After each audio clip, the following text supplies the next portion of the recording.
So lovely to see so many bubbles so far. Can't see many faces yet, but that's all fine. My name is Claire Ramjan. I am a lecturer at the University of Glasgow, and along with Michelle and Sarah, we are taking the reins for the Centre for Teaching Excellence's Rural Education and Learning for Sustainability Hub for the next little while.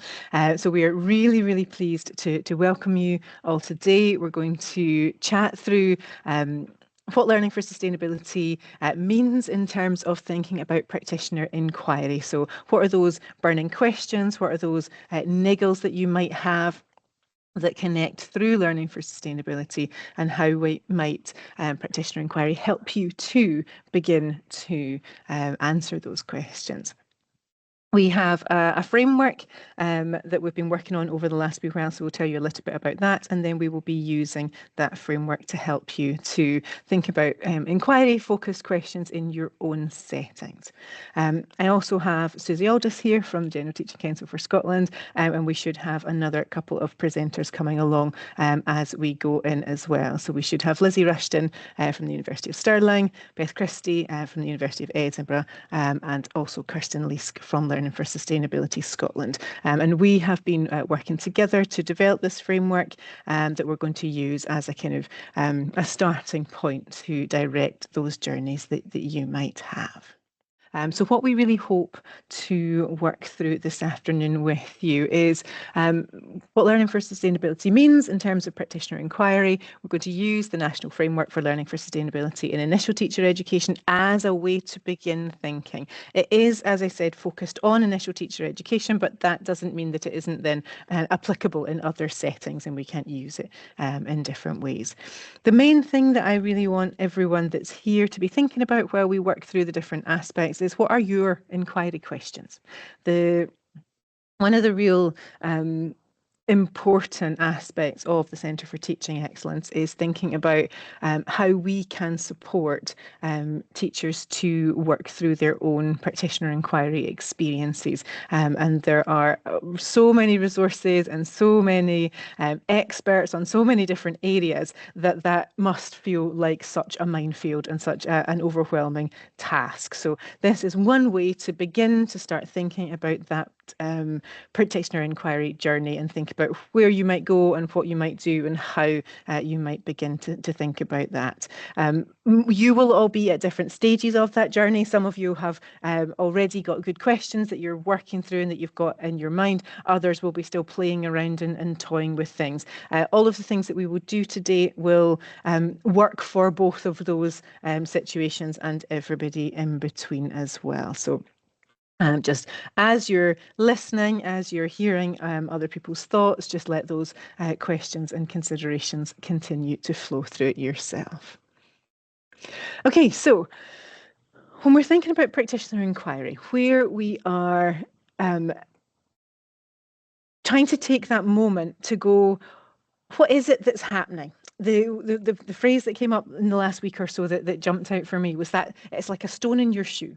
As a practitioner, as an educator in your classrooms, in your settings, wherever you are, you have things that bug you, that excite you, that challenge your thinking, and that are consistently coming through. Though that idea of that stone in the shoe, the little niggle that is potentially bothering you or potentially exciting and interesting you.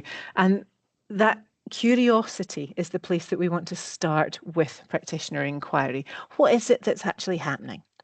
That idea of taking a moment to go, yes, this is a thing, this is something I'm noticing, but what about it is it that I'm noticing? What is it that's happening? Why am I aware of this? Why might it be happening? What are the things that are consistent in the experience? What are the things that are inconsistent in the experience, and how can you start to notice what those are?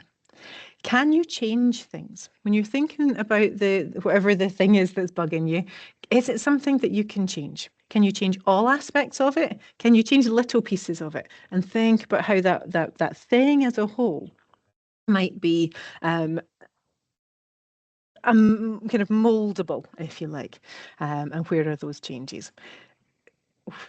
What we might want to do with that then is to make some changes. But if you do, how will you know if they work? Work is a big subjective term that we're going to throw around a little bit here and start thinking about what that might mean. But when something gets better, how do you know that it's better? How can you tell that it's better? How can you then start to evidence that? We know that you do that in your classrooms in a variety of different ways. So in thinking about that practitioner inquiry, how might you evidence that change and that the impact of that change? You are, however, in a classroom of a variety of different types, and you have constraints.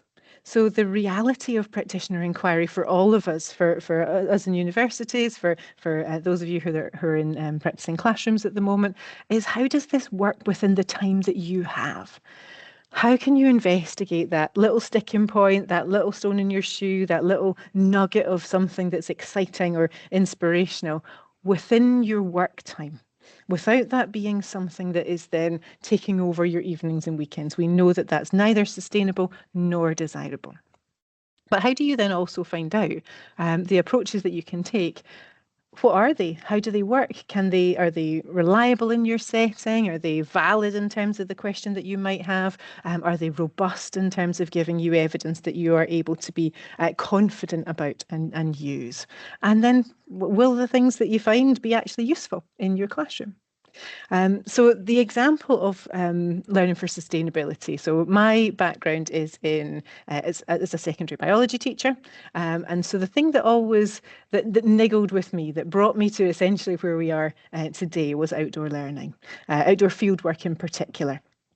Not outdoor play, not creativity outdoors, but actually getting out and looking at the environment around us and measuring and being scientific and working out how we could learn more about our environment. And I absolutely loved doing that. Most of my pupils did too, but not all. And the ways in which we structured those outdoor learning experiences could be really wonderful or really challenging. And the stone in my shoe was, how do we make this really work? How do I take the joy that I get from outdoor learning and make that visible and obvious for my young people? But how do I also evidence that there is a difference in this? And that was the real starting point for me in that journey. So I would like you to jump into small groups. I'm going to randomly assign you into groups of 3 or 4 and just have a chat about learning for sustainability in your settings. What are the things that leap out as exciting, or those little niggles that you think, I've got something in this that I'd like to discuss further, but I'm not sure quite what to do with it. So what about learning for sustainability in particular makes you curious?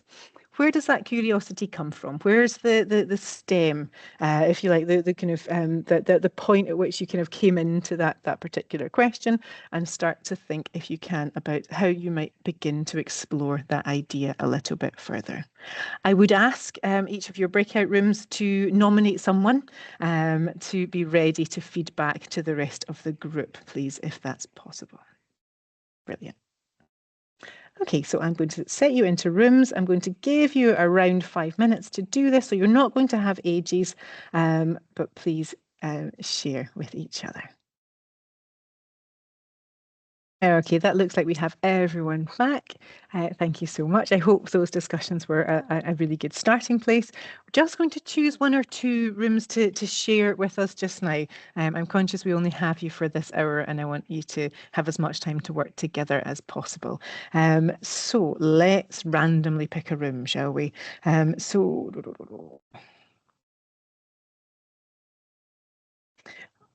4, we had Corinne, Liz and Kirsten. You're there as well. Could you have a wee share with the rest of the room where your discussions started for us? Absolutely. I'll share a wee summary on behalf of the group, if that's okay. We also had Ali Passmore as well, so I'd like to acknowledge that she was there too. Some really good discussions. I think we were just getting going and it was time to come back, as always, with these breakout rooms. So a lot of agreement around on the face of it, the policy context is very warm. But there is a gap between that rhetoric and policy and the reality on the ground. And the curiosity was around, how does this sit, how does learning for sustainability sit with the rest of Curriculum for Excellence, particularly in the current cycle of curriculum improvement, the curriculum improvement cycle. There was the word nebulous was used. It was seen as a good vehicle for broader skill sets that underpin learning, the sort of values and other kinds of skills, competencies. But this idea of how do we square the circle in terms of the relationship between an ethos like learning for sustainability and the sort of statutory must-dos, the accountability of curriculum specifics, big picture policy stuff around raising attainment, closing gaps, and the curiosity around how do you sustain it if your senior leadership team is taking you in a different direction? How do you keep that that whole setting approach going and continue to inspire young people's curiosity as well? So a lot of big themes covered in a very short space of time, but huge thanks to Liz and Corinne and Ali for their comments. Fantastic, thank you. I think they really echo lots of the discussions that we see around learning for sustainability. So thank you for sharing that. Let's go, Susie. Would you share what your group was having a discussion about? Yeah, we had a really, really interesting group with a really kind of wide range of experience with practitioner inquiry. So people who were experienced in student practitioner inquiry and all the way to kind of practitioner inquiry at a system level. And I think the kind of main point of curiosity for us was around that conflict between firefighting at the chalk face as opposed to sustainable practice for practitioner inquiry. So a lot of that has kind of come down to questions like, who else is doing this well? What are the kind of practical implications, for example, time and space to do this kind of work? And then adding on to that, how do we go about sharing good practice and getting it embedded? Thanks, Claire. Lovely. They sound like really sensible places to start that discussion. So thank you for that. Okay, so let's move on so that I can kind of set up the next stage of your discussions. So I'm going to share my screen again very quickly. Okay, so what we're going to use for the rest of the session today is the National Framework for Learning for Sustainability in Initial Teacher Education. And this framework is a very tiny part of a really big ambition. And the Target 2030 ambition from the Scottish Government and from Education Scotland is to build an inspiring movement for change so that every 3 to 18 place of education becomes the sustainable learning setting by 2030. Now, that phrasing, for those of you who've been working within Learning for Sustainability for a long time, will be really familiar. It's echoes of the earlier plans that were put in place through kind of 2014 and around about then. However, the times have changed, and both government and Education Scotland had recognised that the environmental imperative and the nature of our kind of relationship with our environment in the media and within our kind of wider world was becoming more noticeable, challenging, anxiety-provoking, all sorts of different kind of stressors. And there was an identified need to kind of reshape and reform and kind of restart this.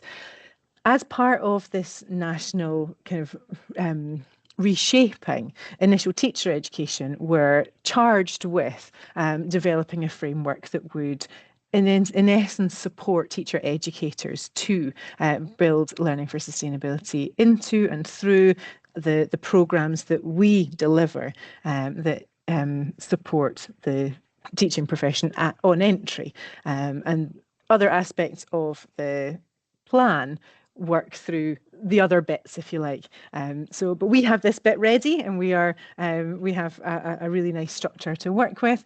What we've done in order to get there, however, is really maximise all of those experts that have been working within this area throughout Scotland for a really long period of time. So you can see on the screen there, we started this process back in the autumn of 23, bringing people together, having lots of conversations, setting up lots of meetings, both in person and online, and all together to build up who were the people that were talking about this, what had they said, how can we put them all in a room to really start to forward this conversation. And that has been one of those kind of processes that then flowed through some online workshops where we marked out where we were. We moved into some sharing good practice to see where things were going. We then had some in-person sessions where we started to collaboratively draft the what became this framework that you'll have a look at in a moment or two. We've been refining that over the last year or so, and it was published eventually in April 2025. So we are really, really proud of this work. It's a really collaborative and really what we feel is a really meaningful piece of work, but we want it to be used. As I say, it's the end of the beginning. It's not the end. It is absolutely that starting point of where we want this framework to be actually practically useful within settings. And so you are one of the first groups that are getting to use it, and we're really excited for that to happen, but also to get your feedback on how this works and how you might use it within your own specific settings. So the way the document is structured, we have these the kind of 4 C's concept of curriculum, culture, community, and campus. And within the context of initial teacher education, we explored all of those in a little bit more depth. We pluralized some of them. We talked about cultures and communities instead of just that singular, and we focused on what would be the things that would be most appropriate and most important to consider when thinking about an initial teacher education setting, but many of those ideas are relevant across all of the different educational settings. And then the most important part of the framework that we will use today are these touchstone questions. So all the different experts and all the different people that were involved suggested what they thought might be the most useful and the most sensible questions that we could ask around each of those different C's, the curriculum, culture, community, and campus. And so, for example, if we're thinking about how we would make our campus visibly sustainable, have a look. What sustainable choices are possible? What sustainable practices are visible? What opportunities of future change can be identified? And how can change be advocated for or enacted upon our campus? So thinking about just that one little tiny bit, you have a whole series of questions that you can start to consider. These might be big overarching questions, depending again on your setting. They might be really little nuggets of how that might work. So this, for me, thinking about outdoor field work and how my playground, as it was, would support or restrict my ability to take my learners outdoors was a really big part of my exploration. So that question about how our campuses provide opportunities for outdoor learning was a fundamental part of the beginning stages of my practitioner inquiry. So what we're going to do with you now is give you a reasonably decent amount of time to spend time in your groups working on these. There's going to be a couple of bits of admin-y things that I'm going to do while I get you ready for this. But in your breakout rooms, you are going to be assigned either curriculum, campus, communities, or culture. Okay, so in the document, each of the sections has these touchstone questions. And I'm flying through it just to find a nice example here so you can see all of the background information. Please feel free to read through this in your own time. But where we have each of the sections has these touchstone questions in your breakout rooms, which are now assigned to a particular C. So if you could choose that C, and in your groups choose one of those touchstone questions. So for example, in what ways is LFS integral to, and obviously this is ITE focused in terms of the framework, but please change that to whatever appropriate setting for your particular area. So if it's secondary, or if it's primary, if it's further education, whatever it happens to be. So change that ITE to the appropriate setting for yourself. In your groups, choose one question. and just have a really big discussion about how that might work for you. I've got a few prompt questions that I'm going to share with you and that I would like you to be working through. So here we are. You can answer the question. You don't have to. You can discuss what is appropriate about that question in your own setting. Where the kind of strengths and weaknesses and kind of ebbs and flows might be. You can consider what you might do to find out the answer to that particular question in your setting, or you can reflect on what further questions are raised as your discussion proceeds. So take that question and have a go at thinking about whether it might be something you can answer, whether you might need more information, whether it's not something that would be relevant for you to consider at all, or what and where those thoughts might take you. We're looking for you to feed us back some reflections on that, but really be thinking about where that might take your own professional inquiry, where that might take your own practitioner inquiry. So it's 33 at the moment. I'm going to try and bring you back around about 43. So you've got a good 10 minutes, so there's a decent amount of time, hopefully, for some chat. And I'm going to open the rooms just now. Sorry. Dragged all of you back mid-conversation, I'm quite sure. We were also the same here.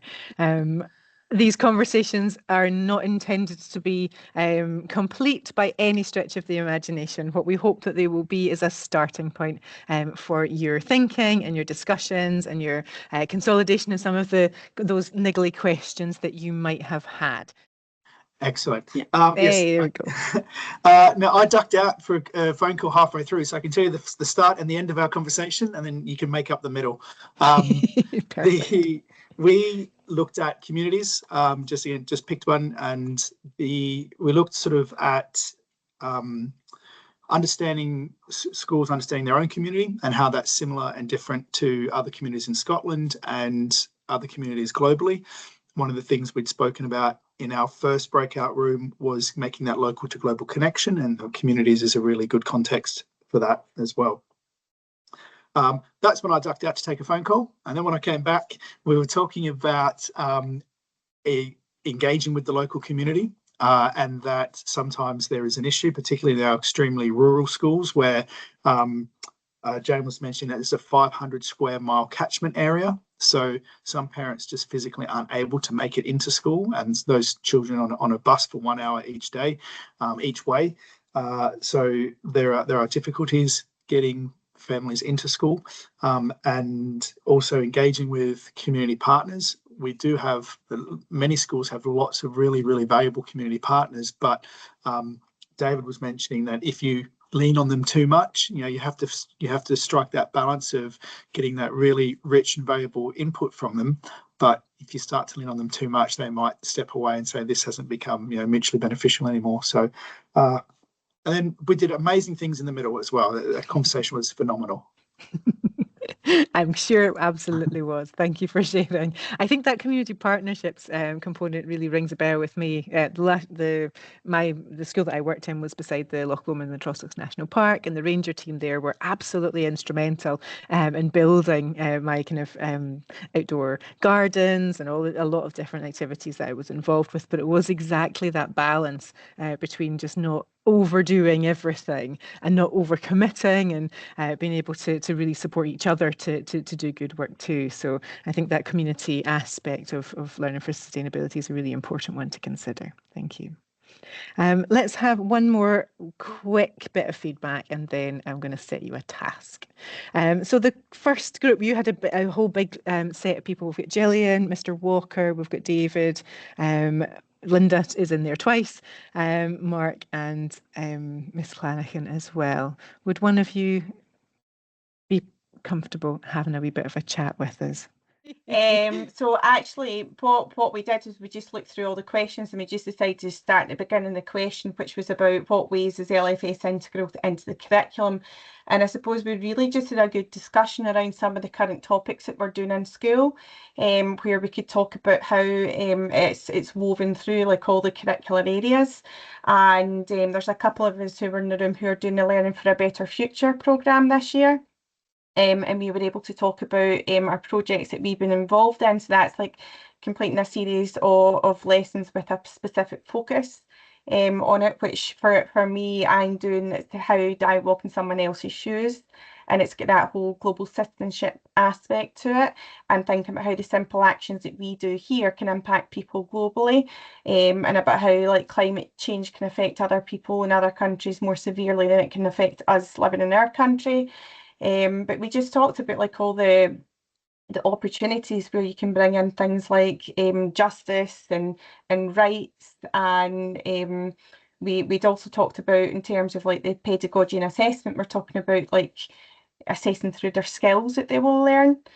Some authorities might focus on meta skills. We have in South Lanarkshire Council a specific framework for skills, but there's great opportunities that can just be woven through all these topics. So we did end up just having a good conversation about what people were doing, and just kind of coming to those common conclusions of how you can bring in so many different curricular areas and the endless opportunities that people have to deliver these types of topics, and it can grow arms and legs where you could actually, if you lead with the children, sort of inquiry-based learning, that you could end up covering all sort of topics under the sun with it as well. So that's kind of where we got to in our group.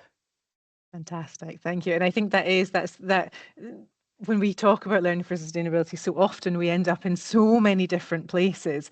And how do we bring that back to what is deliverable, manageable, achievable within those individual settings and within the constraints that you all have? And I think that's where these professional conversations are so valuable, to see what each other are doing and how that can be supported. Fantastic, thank you so much. I have two pieces of little bits and pieces to finish with. The first one is just to say that we have pulled together a series of resources that will hopefully help you with some of those questions. We will hopefully be able to share this presentation with you, and you can access those different spaces. Some examples of useful resources, professional readings, but also some of the Centre for Teaching Excellence connections in there as well. So please take your own time and get in touch with us if you have any questions about those. The homework that I have for you for today is to, and you don't have to do this, there's absolutely no requirement to, but if you would like to, if you are starting to think through professional inquiry in your own setting, in your own space, could you tell us about that? The Centre for Teaching Excellence is really its intention is really very much to support educators in the inquiry processes that they would like to undertake. And if you can tell us about what you're interested in and what has sparked that interest for you, what question you might like to ask and what you might expect to do with that answer, we can pull that information together and really inform the resources and support that we're able to provide as a centre. So we've got loads of different expertise, we've got loads of different bits and pieces of people in different places, and so if you would like to tell us a little bit about what you would like to do, then we can either direct you to more resources to help you to do that, or pull together a little bit of a summary that we would be able to then distribute to then help more people as well. So if you're interested in some homework, there is some homework here for you. You absolutely do not have to do it if you don't want to. We have asked you to share your name and your institution and your contact details, but that is only to enable us to share the summary and the findings of that with you if you would like to. So you can still do the homework and not put your name into it if you would like as well. That is completely fine. And then very, very lastly, we're still doing a survey. We're going to plug this survey till it's absolutely met every person in the whole world. But a few of us that are on the call here are really trying to get to grips with what learning for sustainability means to teachers, to educators in classrooms, to educators in outdoor settings, and to educators in all of the early years and further education places around Scotland. And we really just want to know what it is to you, how you deliver it within your settings, what are the barriers, what are the constraints, what are the opportunities. So if you haven't done this already, would you please have a go at it? It doesn't take very long at all. And if it has crossed your path but it's not been shared, could you share it across your settings as well? The more evidence we have, the better our inquiry is, and again, the more support that we can provide as well. So really, I'm going to stop sharing so I can see more of your faces. So the link is in the chat again, and the presentation, I'm sure, will come round in some form or another. We'll figure out how we do that together at this end as well. But really just to say thank you so much for joining us this evening. I know Twilight was a thought after a long day. Monday's my big teaching day as well. I'm on all day, so it's been an absolute joy to spend this little bit of the evening with you. Please get in touch if you have questions, thoughts, and any ideas for taking the centre forward. So thank you ever so much.